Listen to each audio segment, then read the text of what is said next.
जरा इस वीडियो को देखिए। आपको इसमें एक कीड़ा चलता हुआ दिखाई दे रहा होगा, लेकिन क्या आपने एक बात नोटिस की कि ये कीड़ा बिल्कुल खोखला है। ये बिल्कुल सड़ चुका है और इसके शरीर में कुछ भी नहीं बचा है। तो आखिर ये मरा हुआ कीड़ा चल कैसे रहा है? क्या ये एक ज़ॉम्बी बन चुका है? लेकिन एक कीड़ा ज़ॉम्बी कैसे बन सकता है? क्योंकि ज़ॉम्बी तो हमेशा इंसान बनते हैं। तो जरा इस वाली वीडियो को देखिए।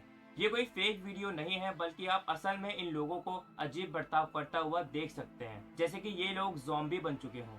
इन दोनों वीडियोस के बारे में भी हम डिटेल में डिस्कस करेंगे। हम सभी बचपन से भूत, पिशाच, आत्मा इन सब के बारे में तो सुनते आ रहे हैं, लेकिन ये ज़ॉम्बीज कहां से आए थे, जिन्हें हम कई सारी मूवीज में भी देखते हैं। 1200 बीसी में एशियन ग्रीक्स ऐसे पहले लोग थे जिन्हें किसी मरे हुए इंसान का डर था। तो इसकी शुरुआत हुई थी 17th सेंचुरी की हाइटियन रिवॉल्यूशन में। उस समय जब वेस्ट अफ्रीका से आदमी, औरतों और बच्चों को उनके घरों से जबरदस्ती उठाकर उन्हें बंदी और गुलाम बनाया जा रहा था और उन अफ्रीकन से खेती, साफ सफाई और कटाई जैसे काम कराए जा रहे थे।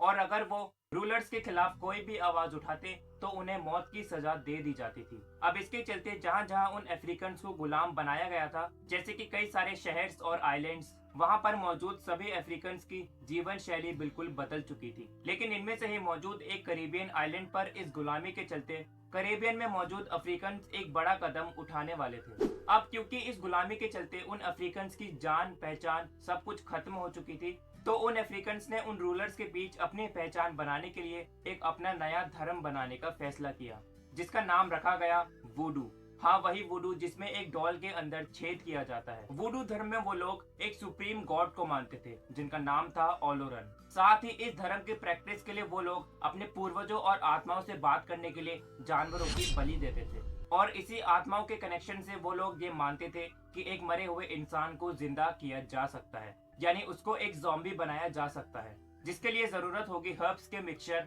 इंसानों के अवशेष और जानवरों के शरीर के कुछ टुकड़े। अगर इन सबको मिक्स करके एक इंजेक्शन के जरिए किसी के बॉडी में लगाया जाए तो वो बॉडी एक ज़ॉम्बी बन सकती है।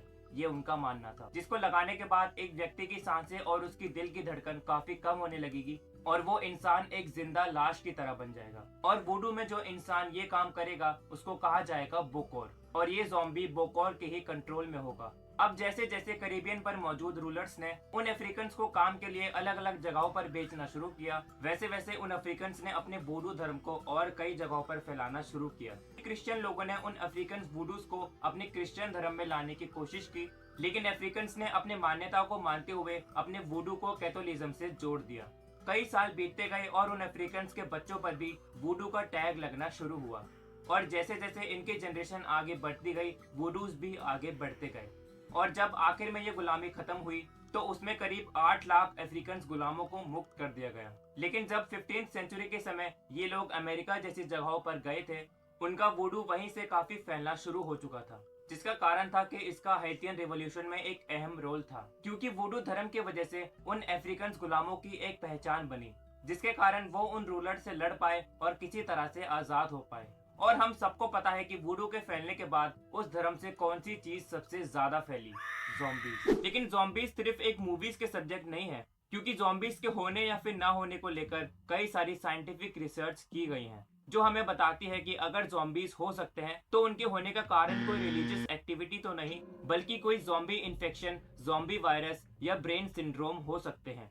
साल 1997 में रोलैंड लिटिलवुड नाम के एक एंथ्रोपोलॉजी के एक प्रोफेसर ने एक स्टडी को पब्लिश किया, जिसमें उन्होंने बताया कि वुडू लोग अपने पूर्वजों से बात करने के लिए जिन ज़ॉम्बीज का यूज करते थे, वो ज़ॉम्बीज असल में मेंटली इल पेशेंट हो सकते हैं, क्योंकि ऐसी कई सारी दिमागी बीमारियां मौजूद हैं, जैसे कि कोटार्ड सिंड्रोम, जिसमें एक इंसान को ऐसा लग सकता है कि वो इंसान मर चुका है, उसके शरीर का कोई हिस्सा गायब हो चुका है, उनका मांस सड़ने लगा है और उनके शरीर में खून मौजूद नहीं है। लेकिन ये सिंड्रोम वक्त के साथ ठीक किया जा सकता है। लेकिन स्किज़ोफ्रेनिया और बाइपोलर डिसऑर्डर काफी खतरनाक हो सकते हैं। और अगर इन्फेक्शंस की बात करें तो अगर आपको किसी पेड़ की टहनी पर ऐसी कोई चींटी, मक्खी या कोई कीड़ा दिखाई दे तो समझ जाना कि वो ज़ॉम्बी बनकर ही मरा है। आपको इस चींटी के सिर पे कुछ पौधे जैसा दिखाई दे रहा होगा, यही इसकी ज़ॉम्बी बनने का सबूत है। एक फंगस है जिसका नाम है कॉर्डिसेप्स। ये कॉर्डिसेप्स रिप्रोड्यूस करने के लिए और अपनी तादाद को बढ़ाने के लिए वातावरण में कई सारे स्पोर्स को फैलाना शुरू करती है। यानी एक सेल किसी ऑर्गेनिज्म की बॉडी पे और किसी सेल से कंबाइन हुए बिना उस ऑर्गेनिज्म की बॉडी में ग्रो कर सकती है, जिसके लिए वो किसी चींटी जैसे इंसेक्ट को ढूंढती है। अब जैसे ही कोई भी स्पोर किसी चींटी की बॉडी पर एंटर करता है तो वो चींटी बिल्कुल किसी ज़ॉम्बी की तरह बर्ताव करने लगती है और जल्द से जल्द किसी पेड़ की टहनी को ढूंढना शुरू करती है, क्योंकि उस चींटी का दिमाग और उसका शरीर कॉर्डिसेप्स के कंट्रोल में है। चींटी को जैसे ही कोई सही जगह मिलती है तो वो जल्दी से किसी पतली सी टहनी पर चढ़कर किसी पत्ते को काटती है और वो कॉर्डिसेप्स उस चींटी के सिर को चीर कर बाहर निकल जाता है। करीब 3 हफ्तों तक बढ़ने के बाद वो कॉर्डिसेप्स एक बार फिर अपने स्पोर्स को फैलाती है ताकि अपनी तादाद बढ़ा सके और वापस किसी चींटी को ज़ॉम्बी बना सके। और अपनी पहली वाली क्लिप की बात करें तो एक और फंगस है जिसका नाम है मेसोस्पोरा किकिडिना, जो जब एक किकाडा की बॉडी पर हावी होती है तो उसके जेनिटल, बट्स और एब्डोमेन को खा के बिल्कुल खोखला कर देती है और उस चींटी की तरह किकाडा भी एक ज़ॉम्बी बन जाता है। यानी उस किकाडा का दिमाग मेसोस्पोरा के कंट्रोल में होता है। अगर कोई मेल किकाडा इस फंजाई से इन्फेक्ट होगा तो वो अपनी आवाज निकालेगा, गाना गाएगा और अपने पंखों को फ्लिक करेगा ताकि फीमेल्स किकाडास उस मेल से अट्रैक्ट हो और उसके पास आएं और मेसोस्पोरा दूसरे किकाडास में भी फैल सके। यानी अगर टेक्निकली देखें तो कीड़े मकोड़े ज़ॉम्बी बन सकते हैं। लेकिन हम इंसानों का क्या? अगर ये फंजाई इंसानों में फैल गए तो क्या इंसानों का भी यही हाल होगा, यानी इंसान भी ज़ॉम्बी बन जाएंगे? वेल, ऐसा कुछ भी नहीं होगा, क्योंकि कॉर्डिसेप्स और मेसोस्पोरा इंसानों के लिए बिल्कुल भी खतरनाक नहीं है। यानी इससे इंसान ज़ॉम्बी नहीं बन सकता। लेकिन दुखी मत होना, क्योंकि अभी काफ़ी वीडियो बाकी है और आपको बहुत कुछ बताना बाकी है। 2014 में कुछ साइंटिस्ट की टीम साइबेरिया में गई और उन्हें साइबेरिया की बर्फ में कुछ वायरसेस के होने के सिग्नेचर मिले। जब उनकी स्टडी की गई तो ये पता चला कि ये वायरसेस कोई नॉर्मल वायरसेस नहीं है, बल्कि ज़ॉम्बी वायरसेस हैं, जो इतने सालों से साइबेरिया की बर्फ में जमे हुए हैं। एक वायरस जो उन्हें मिला वो करीब 40,500 साल पुराना था और आर्टिक रीजन में भी ऐसा ही एक ज़ॉम्बी वायरस मिला जिसका नाम रखा गया मेथोसिले। साइंटिस्ट ने साइबेरिया और आर्टिक जैसी बर्फीली जगहों को भी मॉनिटर करना शुरू कर दिया है ताकि वो इन वायरसेस से अपडेटेड रहें, क्योंकि इन बर्फ के पिघलने की वजह से ये वायरसेस धरती के वातावरण में फैलना शुरू हो सकते हैं। और अगर ये वायरस सचमुच में फैलना शुरू हुए तो आप सोच सकते हैं कि क्या हो सकता है। ऐसे किसी आउटब्रेक के चलते शायद ट्रीटमेंट भी कम पड़ जाएंगे। लेकिन ये ज़ॉम्बी वायरसेस आखिर इंसानों को किस तरह से इन्फेक्ट कर सकते हैं या फिर उनके दिमाग को कंट्रोल कर सकते हैं, तो चलिए इसको भी समझते हैं। तो ज़ॉम्बी वायरस एक इंसान के शरीर में मौजूद सेल्स को मारना शुरू कर देगा। अब क्योंकि ये वायरस खुद से रिप्रोड्यूस नहीं कर सकता तो ये दूसरे इंसानों को शिकार बनाना शुरू करेगा। कुछ वायरसेस किसी जीव के दिमाग के आसपास सूजन पैदा कर देंगे जिसे कहा जाता है मेनिनगिटिस, जिसमें दिमाग और स्पाइनल कॉर्ड के आसपास किसी वायरस या पैरासाइट के वजह से सूजन आ जाती है और एक विक्टिम को बुखार, सिर दर्द, नोजिया और वॉमिटिंग जैसी दिक्कतें हो सकती हैं और वो इंसान लाइट सेंसिटिव भी हो सकता है, यानी वो रोशनी से दूर रहना ही पसंद करेगा। और अगर ट्रीटमेंट ना मिले तो एक पेशेंट को हेलुसिनेशंस होंगी और वो किसी भी चीज पर फोकस या अटेंशन नहीं कर पाएगा। कुछ ही समय में एनसेफेलिटिस की वजह से उस पेशेंट के बिहेवियर में चेंजेस आना शुरू होंगे। कंफ्यूजन, बोलने में और चलने में तकलीफ, मेमोरी प्रॉब्लम और सीजर जैसी दिक्कतें शुरू हो जाएंगी और आखिर में एक पेशेंट अपनी कॉन्शियसनेस को खो सकता है और कोमा में भी जा सकता है। आपने शायद रेबीज वायरस के बारे में तो सुना होगा, जो डॉगीज को बिल्कुल पागल बना देता है। और अगर किसी रेबी वाले डॉगी का सलाइवा किसी इंसान के कांटेक्ट में आ जाए तो वो रेबीज उस इंसान को भी हो सकता है, जिसके फैलने की वजह से एक इंसान एक डॉगी जैसे हरकतें कर सकता है। आपने मूवीज में देखा होगा कि जब किसी ज़ॉम्बी का खून किसी इंसान की आंख में गिर जाता है तो वो इंसान भी तुरंत ज़ॉम्बी बन जाता है। वेल, ये भी पॉसिबल है, लेकिन इसको भी समझना होगा। अगर खून की एक बूंद में ज्यादा से ज्यादा इन्फेक्शियस पार्टिकल होंगे तभी उस खून की वजह से किसी और का तुरंत ही ज़ॉम्बी बनना पॉसिबल होगा।